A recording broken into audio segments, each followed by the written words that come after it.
Hello, everybody, and welcome back to Do I Know You, which is the only talk show in the entire world which celebrates identity just through the lens of siblings and children of celebrities. My name's Jordan. I'm the host and creator of Do I Know You. My brother plays for the Golden State Warriors, and I started this show because I just needed a place where I could go and connect with other siblings and children of celebrities and hear you're not crazy.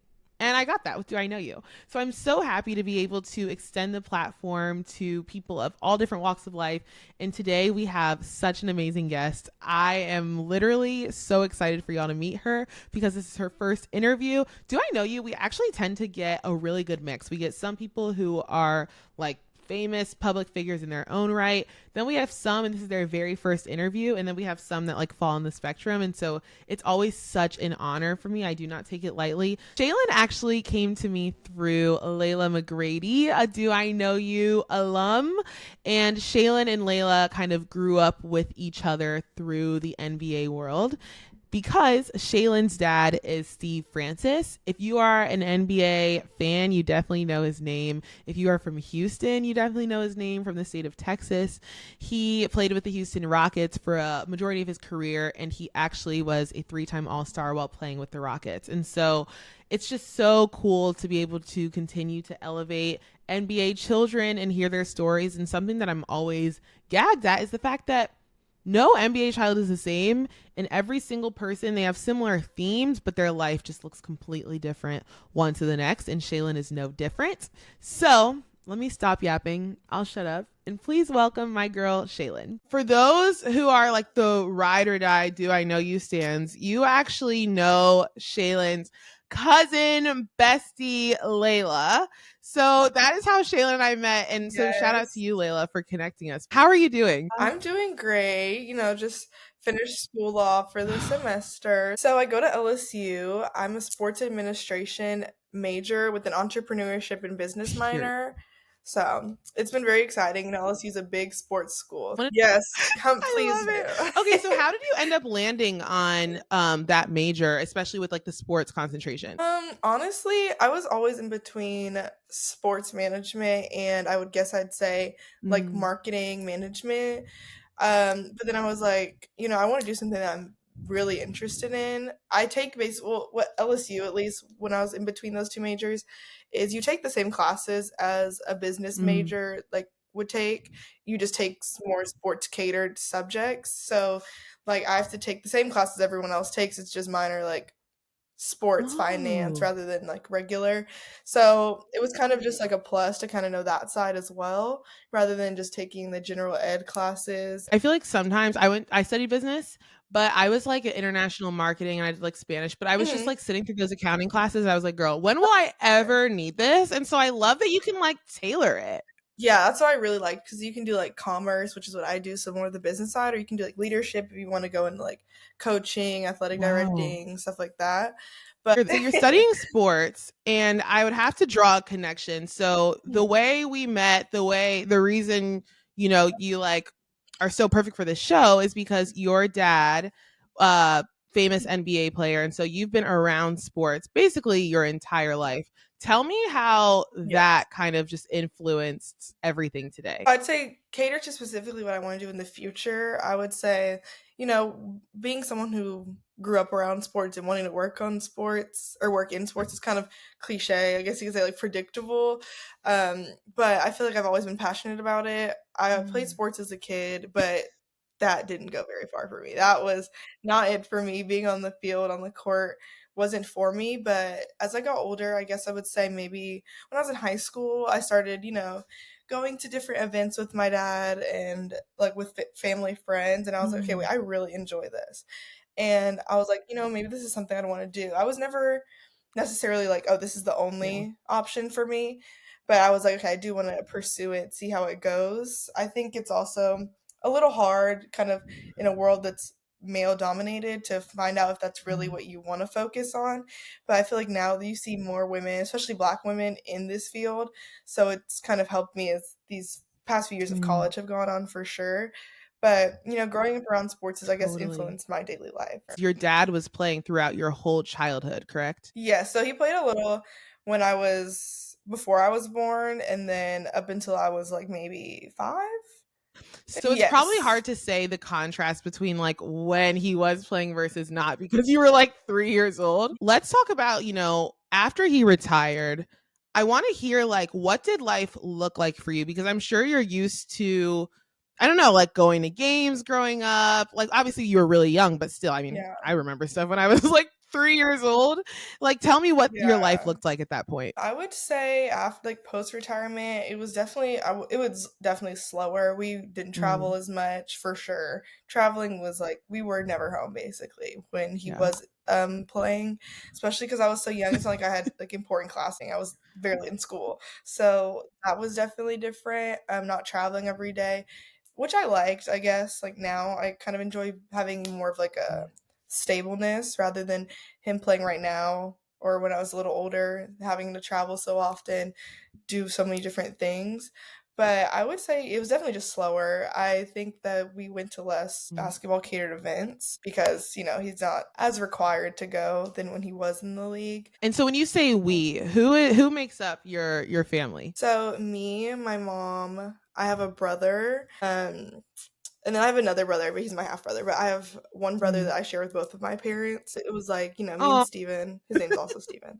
So Steven and I were always going to everything that that the Rockets would do, that like the NBA would do, everything like that. It was like our daily life all the time. what was it like finding camaraderie with other like NBA kids, as you continue to grow up? Is that something that you were able to find within the Rockets organization? For sure. I think that most of the friends I have are within that. Like, they always had, like, a little, like, basketball wives thing, as they would call it.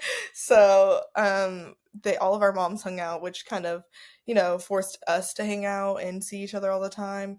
And then, especially, like, well, like us all having like younger siblings, they Mm. would play basketball together, things like that. So we'd see each other at AU games and just we kind of all just became friends. It's like I'm like the one in the middle of the ages, so like there's some like they're all in their 20s, and I'm like Right. 19, just turning 20, and then there's the younger ones who are like 15, 16, and I'm Mm. like right in the middle. So it was like hard for me when I was younger, at least, to find you know the community because everyone was so much older than me. At least all the girls were older than me. But then once I got older, Yeah. you kind of don't see the age as much. So that was like once I hit high school, it was a little easier, especially college. But it was very easy to kind of, us all to come together. We all had similar experiences. We went to similar events, so we see each other, and it was just always like, you can always trust them. Thing that I feel like continues to come up in interviews, which is the idea of trust. I think sometimes when you have family in the spotlight, Mhm. as you grow up, for me, girl, I don't know about you, but for me, it was like Yeah. high school, college. Those years were tearing me up because I was like, man, I don't know, like, I Yeah. don't know who to trust. I have great friends, but you know what I'm saying? There's just stuff that Yeah. happens and like kind of burns you. So Yes. talk to me a little bit about like what trust looks like amongst you guys. Like, why is it so important for someone like you to have people that you can trust in your life? It's really important to me because you don't want to ever have to question the people around you and their loyalty to you.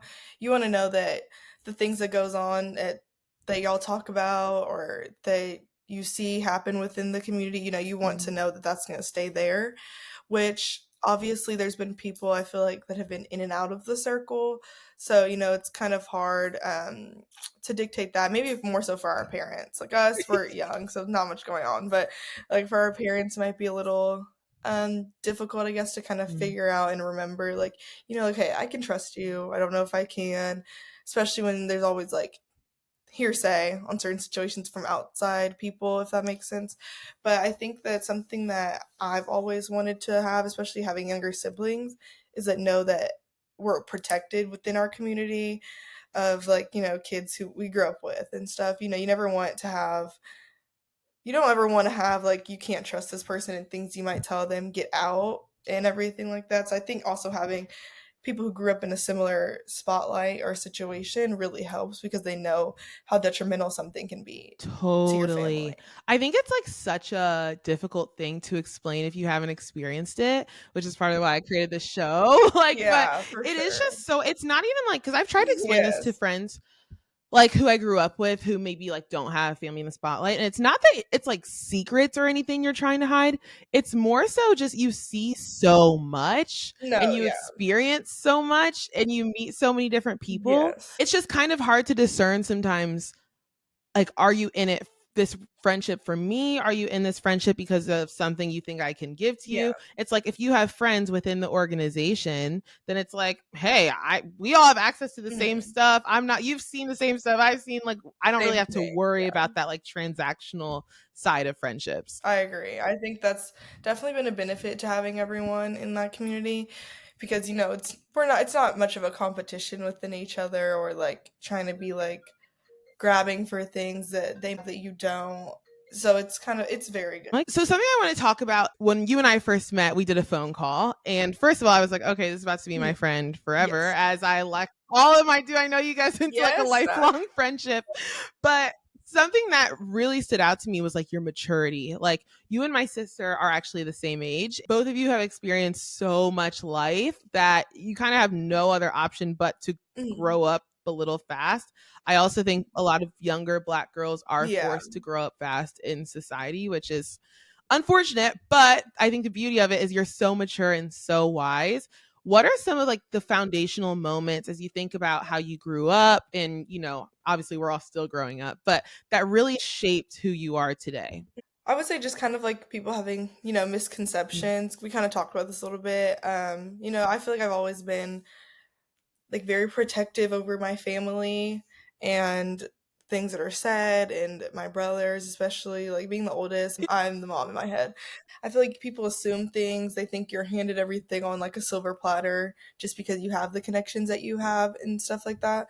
So it's always made me want to, grow up faster or kind of just like grind more for the things I want and not ask for things from people. So I feel like that's been a big thing for me to grow up a little faster is that, Mm. like I have to do this for myself, not necessarily to prove to other people, but just so I know myself that the things that are said or things that people doubt that I can't do or can do, I can get it done for myself. What are some of the things that, if you're comfortable sharing, like that you do feel like it's constantly said to you about Yeah. your family or misconceptions that you hear about your family? What are some of those? I would say a lot is that, like, for example, my brother, he's 17, he plays basketball. Um, it's hard for him, especially playing basketball. They're always like, well, you'll never be this, you'll never do that. Um, I feel like that's something that's Yeah. always it happens. So I understand, but that really sucks. And for me being the oldest, I always want to like jump at everyone. And I'm like, guys, don't talk about my brother. Like, calm down. And then it's also a little harder with because my parents aren't Mhm. together anymore, so that's been a little bit of a hard thing navigating that. I mean, it's been a little bit. It's been a few years, so I'm like, for Yeah. me, I'm fine. Like I'm like, okay, I know. I'm glad that y'all are happy separately. That's perfect. If it works for y'all, it works for me. But for other people, kind of, being like, well, she wants this, like talking about my mom and stuff, like thinking that, she's someone that she's not, which really sucks. I mean, she was involved in this world as much as I was, even longer. So, obviously she's made some friends in the community, so it's hard when they have mutual friends and people are kind of questioning everything like, well, she's doing this and he's doing that and all that stuff. It's just really hard, especially when like as I've gotten older and I see it firsthand or hear people talk about it. And for a while, post retirement, my dad struggled with substance abuse, and he's talked about it on Players Tribune actually, and that was like hearing his interview with them kind of really helped me because it was like, okay, I know that like he Mm. wanted to do better, he did do better for himself, which is really great. And so I love that, but some people don't understand like the work it takes when you are sucked into something like that to get out of it. And so I've had people that I was friends with, kind of question me and like, okay, well, her dad does this, so I can't be friends with her. And it's like we're kind of two separate people, which is the whole point of this is like a lot of what we talked about. The whole point of the podcast is kind of Yeah. to separate the two. But Houston is such a small circle.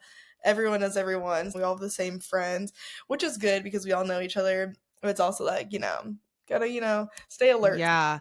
Well, one, thank you for sharing that. I Yeah. guess I think it was something that's really interesting to me to reflect on in my own life is what I see within the walls of my home and like within the I'm using home like metaphorically, like with my family and Yeah. then like what's published. Yeah. And I think something that's interesting for me to hear you say is like when your dad's interview with the Players Tribune was published, it was almost like a bit of like a like a release for you a little bit. Talk to me a little bit more Yes. about that and what that experience was like. It just kind of felt like a breath of fresh air, I guess, because he'd never publicly talked about it. I obviously didn't. Some of the things that I guess had happened that people have speculated about, to hear him talk about it publicly felt good, I guess, to me, because it's like, okay, like you kind of have to have some grace with people who are going through things. And I feel like he wasn't really given that. And obviously, as his daughter, I want to give him that. So I'm glad that he, spoke on his own things that he was going through and kind of told people like how what he was going through then. And it really helped. It just felt like relief to me, honestly.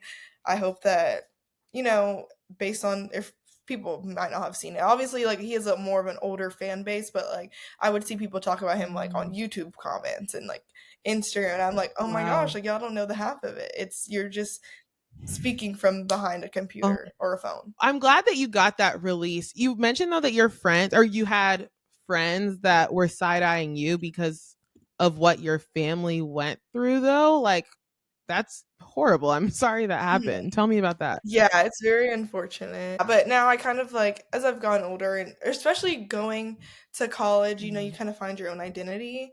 You don't really feel as stuck in the walls as you were before. And so I think that's also been very beneficial to me, to kind of find myself outside of this world that we're in.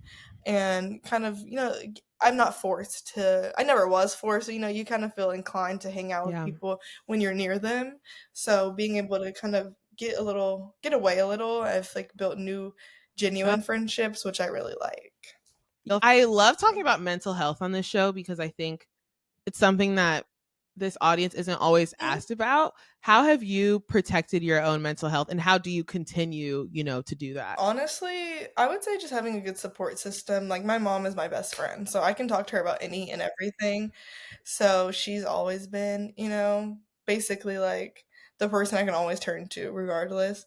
Um I mean, I've gone to therapy just like for myself, like not even like, oh, I went through a bad thing or anything, but it's more so like you want to talk to a person who kind of has an unbiased opinion sometimes. So that's been very helpful. Like, my therapist is my second best friend. So honestly, I would say the most beneficial thing that I have done in the mental health aspect is kind of just having a support system and just letting myself know that like I cannot control, like, don't let things that I can't control consume me, which I struggled with for a while, but I've definitely grown out of it because it's like I genuinely cannot let it consume me, or it's going to take up every second of my day. Let go and let God all the time. Is your faith something that is like a part of your life? I would say yes, more recently. I didn't really grow up super religious or into my faith, but I've built it on my own, which I kind of liked, having to have that own relationship. I've gotten more into my faith personally lately. Still struggling, it happens on my own time, I guess I would say, and everything. So that's something I've been trying to work on, that I'm building slowly with myself, which I've enjoyed. Well, if you ever Yes. want to talk about Jesus, you have my number. Something that's just helped me so much is just recognizing.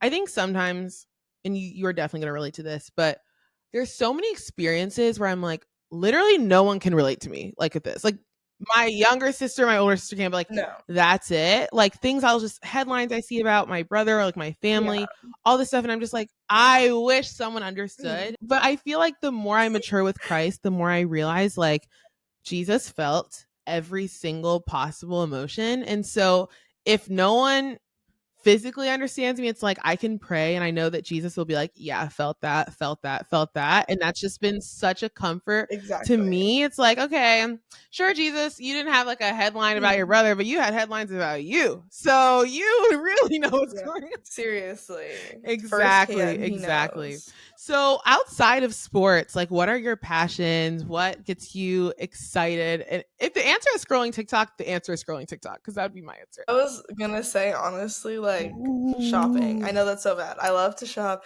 Honestly, I just love trying new things that I've liked more, like new foods.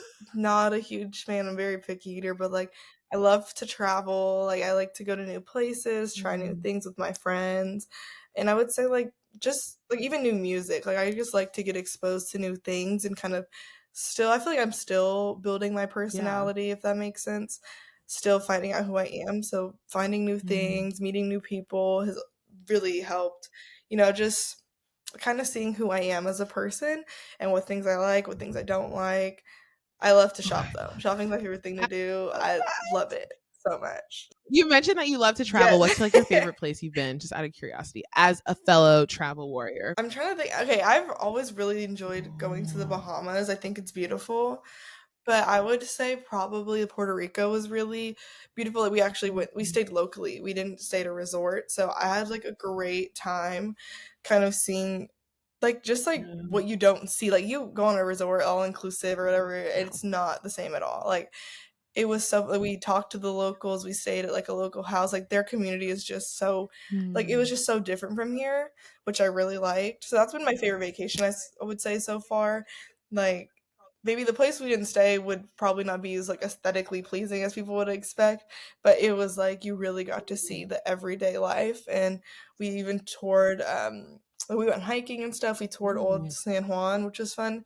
And my grandfather is Puerto Rican, so that was actually like really fun. He didn't go, but it was like fun to Oh. talk to him about that because he like knows everything and he grew up there, so it was really fun to have that. Oh, what's on the bucket list for you? What's a place that you have to cross off your list? Honestly, I've never been to Ooh. Europe and I really want to go.